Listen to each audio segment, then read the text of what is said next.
বলো। আমি বাড়ি আসছি। বাড়ি আসছি মানে? তোমাকে এত নিষেধ করা সত্ত্বেও তুমি বাড়ি চলে আসছো? আরে এসে কি করবা? গ্রামে কোনো কাজ আছে? কিছুদিন থেকে আবার চলে আসবো। লোকের স্বামী 4-5 বছর ধরে বাইরে থাকে, কত টাকা নিয়ে আসছে? আরে আর মাত্র 8 মাস। কি রে, ওর আবার কি হলো? দেখে কাজ করতে পারিসনি? আজ তুই রেস্ট নে, আমরা দেখছি।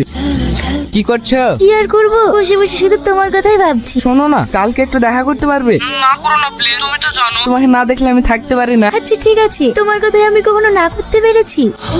এত ব্যস্ত, কার সঙ্গে কথা বলছিলা? মা ফোন করেছিল, তোমার কথাই বলছিল। ও তুমি কবে বাড়ি আসবা মা তাই জিজ্ঞেস করছিল। আমি আবার বললাম ও তো বাড়ি আসতেই চাইছে না, আরে 2 বছর থেকে তারপরেই বাড়ি আসবে। আমি ঠিক বলিনি বলো?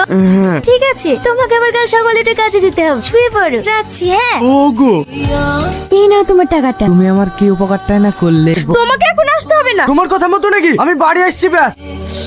পরশুদিন মিনসিটা বাড়ি আসছে। ও আসলে তো কি হয়েছে? তুমি আজকে আমাকে বিয়ে করো। পরশুদিন চলে আসছে, আমি কালকেই তোমার সাথে চলে যাব। ও বাড়ি আসছে, তুমি কিছু একটা করো, না হলে আমি তোমাকে ছেড়ে থাকতে পারবো না। আচ্ছা ঠিক আছে। তুমি কাল সন্ধ্যা 6টার সময় আমতলা ত্রিকোণ পার্কে চলে এসো, ওখানেই দেখা হচ্ছে। আচ্ছা ঠিক আছে।